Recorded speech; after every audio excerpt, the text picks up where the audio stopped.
make up rumors that I have CP, and I'm a prostitute. Because I won't date you? Goodbye to your new 150K car. And hello prison and a ruined life. Edit. Since people keep saying this is not real, because I called it a small town, but it has a big school. When you grow up in the same town with the same kids, and same siblings and same families, and same houses, and jobs and clubs and sports, for 18 years straight, it gets small and feels small. Sorry, it's not a population of 3, and dropping further. You could easily find the article about this crime, proving it did happen if mods need proof. I have it all. TLDR at bottom. If this isn't enough for this sub, let me know, and I'll move it, but been a long time lurker. Characters: me, aim, unmedicated senior. Psycho incel, referred to as PI, M16. So for backstory, I was the only gay kid in what felt like my entire small deep south southern town and came out very young, so that identity kinda stuck. My family was mostly very supportive, and I'm grateful for that because outside of 2-3 friends I might as well have had a scarlet branded to my forehead. Eventually, though, a few other people came out, one being PI, a very wealthy, spoiled, all-American entitled kid, who drove a very, very expensive new car. Now, when he first came out, it was to no one's surprise, but regardless, a mutual friend was worried it would be a hard time and asked if I would befriend him, give him tips on how to get through it, etc. I, of course, said yes. Big mistake. Now, by this time, I never cared what anyone thought, because the people who mattered had already made it apparent, and vice versa, so I was pretty open about the fact that I was actively dating someone much, much older than me. I don't want to hear it. That's not the point of the story, and it was a wonderful and healthy relationship that my conservative traditional dad even supported. So shut up. Now, after getting coffee with PI and being friendly, he apparently developed feelings for me, and after he confessed, I gently told him I was seeing someone and that I was very happy. This was common knowledge in our gossip-ridden high school anyhow, and that was apparently not acceptable to PI, and he went ballistic. In small towns, there are often what's known as junior-senior wars, where the 2 grades have a war of harmless, albeit annoying pranks. However, our school was not completely uncivilized, so there was a group chat for both grades to discuss rules, limits, such as no damaging, no hitting houses if someone expressed that they weren't participating, renting, etc. Well, in that group chat with over 1,000 kids, PI thought it would be a great time to drop bombshell number 1. I had expressed that I was not participating, to not hit my house, it's rented, and so on and so forth. Cue PI responding directly and saying, what, you can't afford to buy it with all the money you've been making being a prostitute for your 50-year-old boyfriend? I would like to say first off, my boyfriend was nowhere near that age.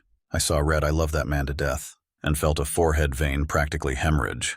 Safe to say the rumor passed throughout the high school and the community. My coaches took me aside. Our extra religious teachers tormented me more, and I was a pariah. Oh well. I had acceptance to a top university. My friends, boyfriend, and family. I was almost done. Then the next rumor dropped, and this is when I went nuclear. One day I got a call from my friend, and immediately I knew something was wrong. Apparently, little PI had decided it was a good idea to lie and tell people I had 1, cheated on my boyfriend, 2, made a video with him, and 3, it was with a junior, someone under 18, none of which was remotely true. Thankfully, he was very popular and very straight, and also was an obsession of PI's and knew where it came from. And he agreed to, in writing, express none of this was true and gave me copious amounts of evidence, screenshots of texts, Instagram DMs, etc. of PI's online harassment. I kept all of this in a file, just in case this ever got out, and I needed to defend myself. And thankfully it never became more than a funny, impossible, salacious story made up about me. However, it was too late for him, as I was already very mentally unstable, and this would have ruined everything I was riding on. Now onto the revenge, finally. So not only was PI's car brand new, but it was a new car because he had destroyed his old one and was not getting another.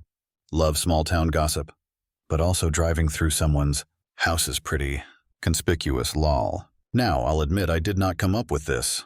I read it in a fanfiction, but it actually worked out very well. First thing I did was go to the furthest bait and tackle shop I could find and bought catfish bait. Now, if you don't fish, you might not know, but catfish love the stinkiest, smelliest bait you can find. And I bought a whole jar of the slop. I knew the parking lot of my school had no security or cameras because my car had already been vandalized. I did embrace the F word, carved into my door with pride eventually. And then I got to work in the cold February morning. First thing I did was hammer nails into 3 of his tires. Now this wouldn't pop them immediately, but they would eventually each deflate at much more inconvenient places, and nails would look more accidental than if they were slashed.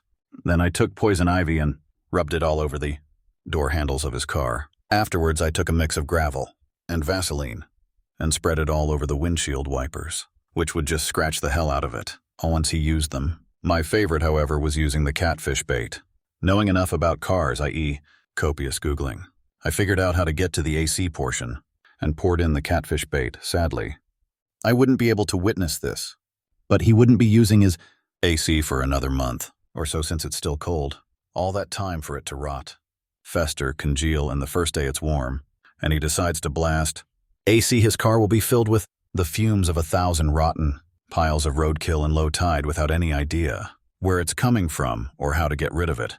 The next part of this story is honestly out of pure dumb luck, and I can't claim complete responsibility for the universe's work. However, I, being the obsessive paranoid type, would check his socials from a burner account now, and again perhaps hoping to hear about his fishy car, or to see if he aired out more rumors about me. One day I found something odd. Nothing. Every single social media was gone.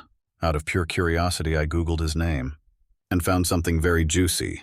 And very crazy. He was arrested in an entirely different state for attempting to impersonate a government official and bring a gun into a theme park. Safe to say that didn't fly, but it also did not get enough traction, as I would like, and thus I sent it to everyone I knew in our small town, his summer job, future college, our high school, that giant group chat of over 1,000 people. Yeah, it got sent there as well. By the end of the day, he was a pariah, jobless and collegeless.